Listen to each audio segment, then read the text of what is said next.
Bismillahirrahmanirrahim, nahmaduhu wa nusalli ala rasulil karim, amma ba'd. Hoje vamos fazer uma aula e guardar este episódio falando sobre os milagres do profeta de Allah sallallahu alaihi wasallam. Muitas vezes as pessoas confrontam os muçulmanos dizendo que nós acreditamos naturalmente em todos os profetas e nos seus milagres, mas depois perguntam mas que milagres é que fez o teu profeta? Bom, os milagres do profeta de Allah sallallahu alaihi wasallam amontoam-se aos milhares. Naturalmente não podemos falar de todos aqui, mas irei-vos dar algumas informações e alguns conhecimentos, alguns hadiths, todos eles virais, portanto não vamos falar de hadiths que não sejam virais. Antes de mais, perceber que a palavra milagre em árabe vem da palavra mu'jiza. Mu'jiza linguisticamente significa tornar alguém incapacitado. Ou seja, quando um profeta de Deus, e todos os profetas que vieram ao mundo tiveram realmente essa capacidade de fazer milagres, quando um profeta pratica, opera um milagre, o lado oposto que pede o milagre ou que vê, não tem capacidade efetivamente de reproduzir o mesmo. E isto mostra a diferença entre um profeta e aqueles mágicos ilusionistas. Porque os mágicos ilusionistas normalmente usam a técnica de enganar os olhos, ao passo que os profetas tinham a capacidade mesmo de mudar as coisas. O objetivo do milagre é para mostrar que esta pessoa vem da parte de Allah.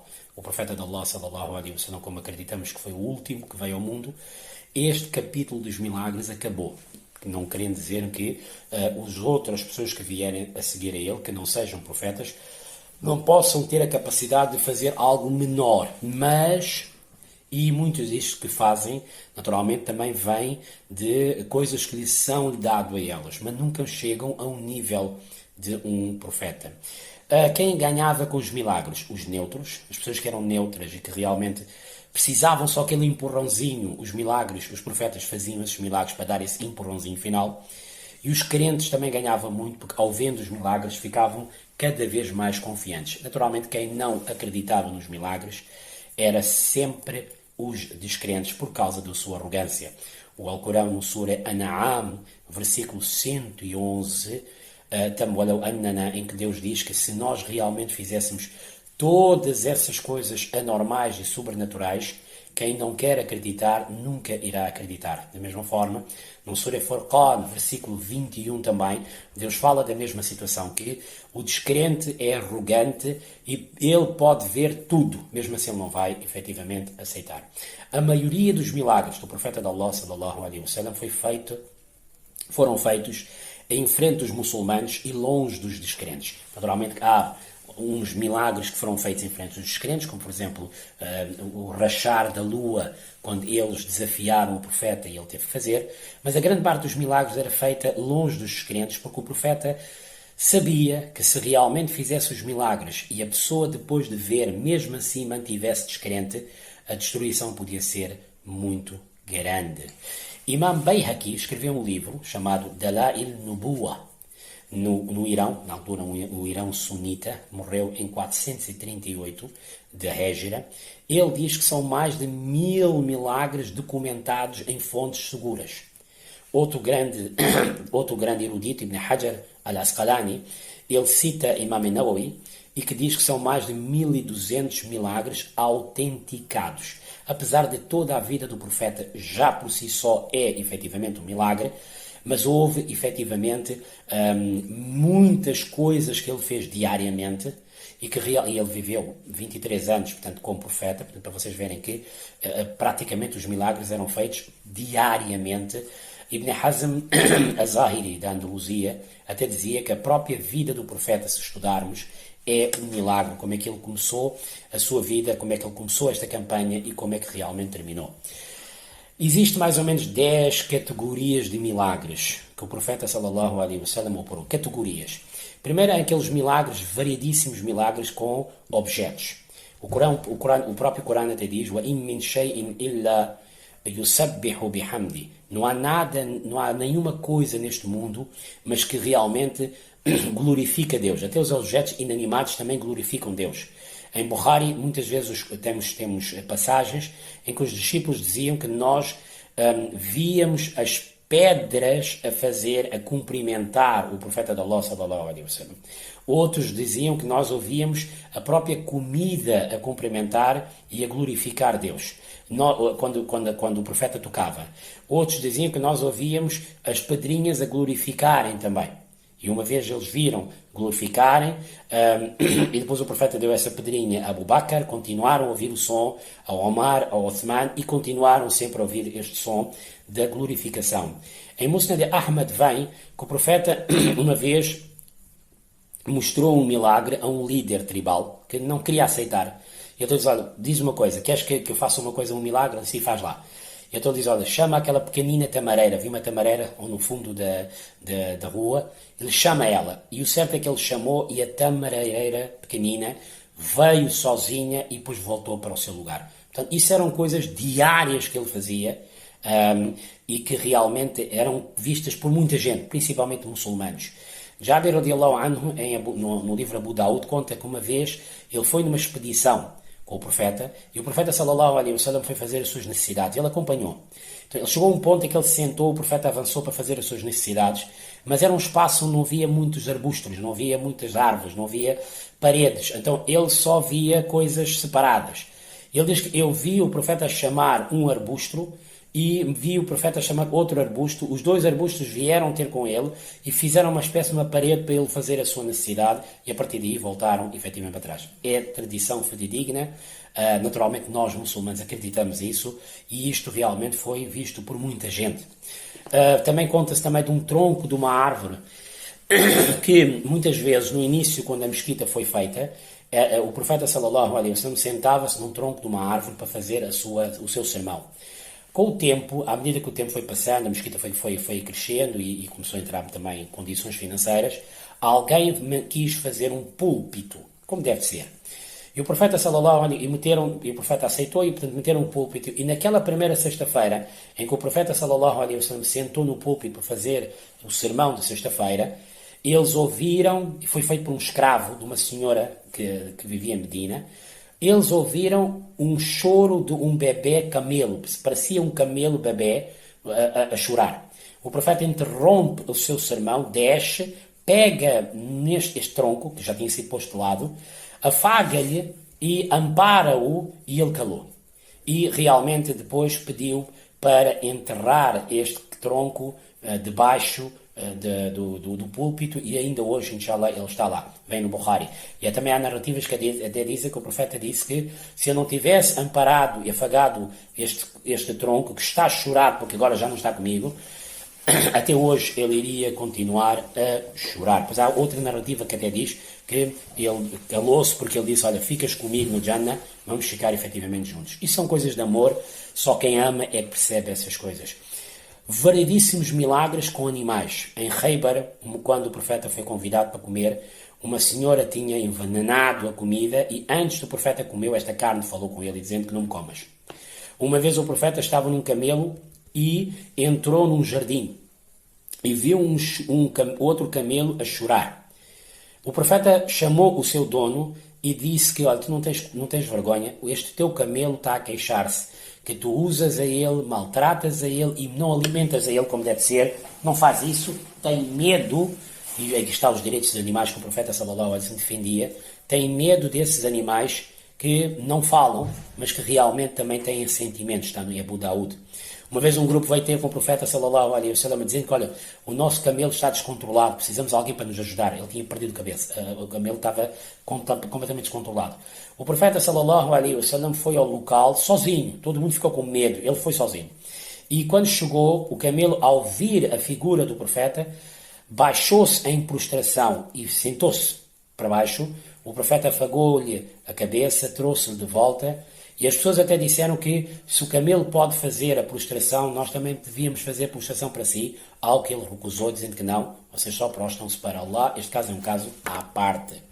Temos casos de Suraka bin Malik, um homem que quis, no início da história islâmica, quis também realmente capturar o profeta, e quando encontrou o cavalo onde ele estava, por 3 vezes atirou-o para o chão e não quis levá-lo para capturar o profeta. Mais uma vez um milagre a aparecer. Há uma vez também que o profeta sallallahu alaihi wasallam estava numa mesquita e um camelo chegou e deitou-se no seu colo. O profeta sallallahu alaihi wasallam ouviu o camelo e chamou os donos e perguntou o que é que se passava. Ele até disse que vocês têm alguma coisa para me contar. Os donos disseram que não, ele é um camelo que já ficou velho, já trabalhou a vida inteira e está velho, nós amanhã íamos degolá-lo. E então ele veio lá e queixou-se ao profeta de Allah sallallahu alaihi wasallam. O profeta disse: vai, não faz mal, entrega-me a mim e eu realmente vou ficar com ele. E eles entregaram. Musnad Ahmad e Musnad Abi Shayba também está lá. Na comida, são milhares e milhares de casos em que o profeta rezava sobre uma comida, rezava sobre uma água e dava para todos. Em Hudaybiyah, conforme nós contamos uma história, quando não havia água, o profeta pediu um recipiente com um bocadinho com a água que havia e do seu dedo sagrado, a água saiu do seu dedo sagrado e com isso mais de 300 pessoas usaram água naquele dia. Dizem também que quando ele era bebê, portanto, isto mostra que este milagre da água ultrapassa o milagre de Moisés. Moisés, a Lama Qurtubi diz que ele bateu na rocha e na rocha saiu água. Ainda hoje sai, não tanto, mas sai. Mas o profeta sallallahu alaihi wasallam ultrapassa fazendo um milagre ainda maior, que é sai do seu próprio corpo. Mesmo quando ele era bebê também, Halima Sa'diya, a sua ama, conta que bastou eu pôr o profeta bebê no camelo, o meu camelo que era fraquinho começou a andar. Os meus carneiros começaram a dar leite ao ponto de todo o mundo ia pastar onde as minhas ovelhas pastavam, porque realmente pensavam que as minhas ovelhas estavam a comer comida normal, comida muito boa, quando na realidade era o barca de Rasulullah sallallahu alaihi wasallam. Temos também a história de Jabir, que eu já vos contei, em que ele convidou o profeta trouxe 1400 pessoas. E antes de começar a cozinhar, falou com a mulher de Jabir e disse: deixa-me soprar na comida. Ele soprou no pão, soprou na carne, depois pediu à senhora para cozinhar e esta comida deu para todos. Jabir até diz que quando acabaram todos de comer, parecia que havia mais comida do que nós efetivamente fizemos. Eram os milhares que isso acontecia. A própria proteção, da maneira como as pessoas protegiam o profeta. Temos o caso de, na imigração, em que o profeta sallallahu alaihi wasallam abriga-se na caverna de Thawr. E lá uma aranha rapidamente faz uma teia e com isso os descrentes que estavam a perseguir não perceberam que ele não podia ter entrado nesta porta, nesta gruta, porque a aranha tinha feito efetivamente uma teia. Normalmente se alguém tivesse entrado, a teia caía. Quando ele está a rezar uma vez, Abu Jahl aproveita uma oportunidade para tentar matá-lo. E quando chega perto vê uma figura de um camelo com olhos de fogo e unhas grandes que quer lhe morder, no caso de ele avançasse mais. Então ele fugiu, ele também efetivamente disse que vocês não conseguem ver o que é que está-se a passar. Todo esse tipo de situação estava a acontecer. Na Batalha de Badr, os anjos a descerem, aliás, em todas as batalhas, os anjos a descerem, da maneira como eles estavam a ganhar essas guerras, eram autênticos milagres de Nabi Pak sallallahu alaihi wasallam. Número 5, temos conhecimento do oculto. Os dados por Allah, as imensas informações que Muhammad sallallahu alaihi wasallam sabia, dados naturalmente por Allah, sempre, e só o que Allah quis é que Allah deu a ele. Pode ter haver muitas informações que só Allah é que sabe, mas houve muita informação que Allah concedeu ao profeta de Allah sallallahu alaihi wasallam. Portanto, o que Allah concedeu lhe deu, como por exemplo a morte de Najashi, o rei Negus, que morreu, e o profeta logo na hora soube, e fizeram também excepcionalmente a Salatul Janaza de Medina Munawwara, apesar de ele estar portanto na Abissínia, e só passado uns meses é que a notícia chegou a Medina que ele tinha morrido, mas eles já sabiam isso. A própria ida aos céus, os 7 céus, também é um grande, enorme milagre, parecido com Jesus também, mas onde ele foi até ao topo máximo, até perto de Deus, e da maneira como ele, quando volta, fazem perguntas como é que é o espaço onde ele foi, como é que era realmente a mesquita, portanto, Beit al-Maqdis na Palestina, que Allah proteja ainda, inshallah, e ele viu uma imagem à sua frente, Ibrahim trouxe uma imagem e mostrou-lhe exatamente quantas escadas tinha, quantas árvores é que tinha. A própria batalha de Mutá, em que o profeta, em tempo real, em Medina, está a ver uma batalha que está a ocorrer no norte da Arábia Saudita, da Arábia, da Península Arábica, e ele realmente vê que Zayd, como é que morreu, depois Ibn Rawaha, como é que morreu o Jafar, e ele conta ao pormenor essas situações. Mais tarde essas informações chegavam. A própria morte do rei persa, Khosrow, também é comunicada em direto. O profeta recebe 2 espiões que tinham vindo para falar com o profeta sobre outras situações, e ele diz: no dia a seguir vem ter comigo. E no dia a seguir, quando eles vieram, ele naturalmente mostrou um certo desgosto quando viu que eles não tinham barba, e depois ele até disse: olha, quem é que pediu para fazer isso? Eu disse: foi Nosso Senhor. Eu disse: meu Senhor diz para guardar a barba, o homem é homem, guarda a barba. E olha, se está a ver, o meu Senhor já matou o vosso Senhor. E eles foram-se logo embora. E mais tarde, quando chegaram à terra deles, perceberam que exatamente naquele dia Khosrow tinha morrido e alguém tinha substituído a ele. Depois, inshallah, um dia falaremos sobre o que é que aconteceu na Pérsia. Temos mais de 150 profecias, número 6, sexta categoria. 150 profecias sobre o fim do mundo. E estão todas a bater. Umas já aconteceram, outras estão a acontecer e outras ainda vão acontecer. As profecias que o profeta deu da conquista de vários países quando eles ainda estavam em Meca. Quando ainda estavam em Medina, quando eles ainda eram pequenos ainda, pouca quantidade, o profeta já dizia que olha, a Síria vai cair, o Egito vai cair, Pérsia vai cair, Constantinopla vai cair, bom, se não cair, passado 700 anos, a Índia vai cair, Musnad Ahmad até diz que a Índia vai cair e vai ser um grande exército que vai reinar e vai conquistar a Índia. Inshallah, quando chegarmos a tempo da Índia, falaremos sobre isso. Abdullah bin Busr, provavelmente um dos últimos sahaba a morrer, no ano 103 ou 105. Ele conta que quando ele era miúdo, o profeta veio visitar os pais dele. E o pai dele deu-lhe um tapete para sentar ao profeta e trouxe comida, uma comida chamada hais, uma espécie de bolacha com tâmara. E o menino, Abdullah bin Busr, na altura, foi entregar a bolacha e o profeta olhou para ele, afagou-lhe a cabeça e disse: essa criança vai viver, inshallah, 1 século. E realmente, Abdullah diz, em Damasco, quando ele estava em Damasco, ele tinha 95 anos, faltavam 5 anos ainda, e ele disse: olha, exatamente daqui a 5 anos, inshallah, eu vou morrer. E o certo é que foi isso que aconteceu. 7ª categoria, a capacidade extraordinária de sarar doenças. Uma vez, Qatada, que estava na batalha de Uhud, ele serviu de escudo ao profeta, para não deixar nenhuma seta cair em cima dele. E quando realmente houve uma das setas que atingiu o olho dele, e ele perdeu o olho, o profeta fez duá, e pedindo para Allah restaurar outra vez o olho. Qatada diz que o meu olho ficou melhor e até morrer o meu outro olho já estava a ficar velho, mas este estava efetivamente bom. Também temos o caso de Khaybar, quando Sayyidina Rasulullah sallallahu alaihi wasallam curou a infecção de olhos que Sayyidina Ali também tinha com a sua saliva.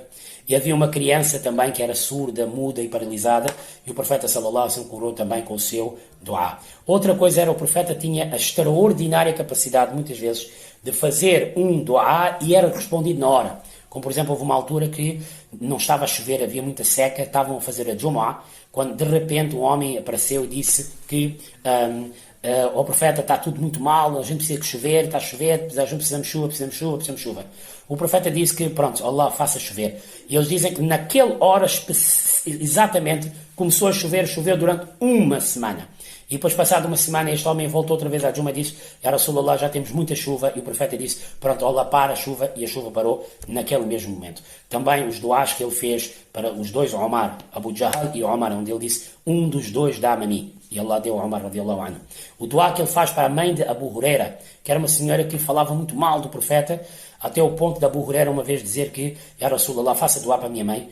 Bastou o profeta fazer duá e ela fez a shahada na hora. O conhecimento que ele tinha dos profetas anteriores, a quantidade de informação que nós temos no Alcorão e na Sunna sobre os vários profetas é extraordinário. É extraordinário. Ainda hoje encontram-se manuscritos, como encontraram-se no Egito há 150 anos atrás, onde realmente encontram-se manuscritos contando histórias que nós já sabemos, que é a história de Hazrat Isa alayhi salatu wassalam falar quando era bebê, e da história dos 3 pássaros que ele efetivamente ressuscitou. E finalmente os restantes milagres, separar a lua em 2, em que ele fez abertamente, o Alcorão também fala, e onde todo o mundo viu, e os que estiveram lá diziam que a gente via a monte de Safá, de um lado estava uma parte da lua e do outro lado estava. Isto naturalmente era um grande milagre, a ascensão aos céus também foi, e o maior milagre de todos é claramente o Alcorão, porque é uma coisa que ainda vive, ainda está connosco, e isto é realmente o maior milagre de todos nós, que Allah aceita-nos, faça-nos praticar.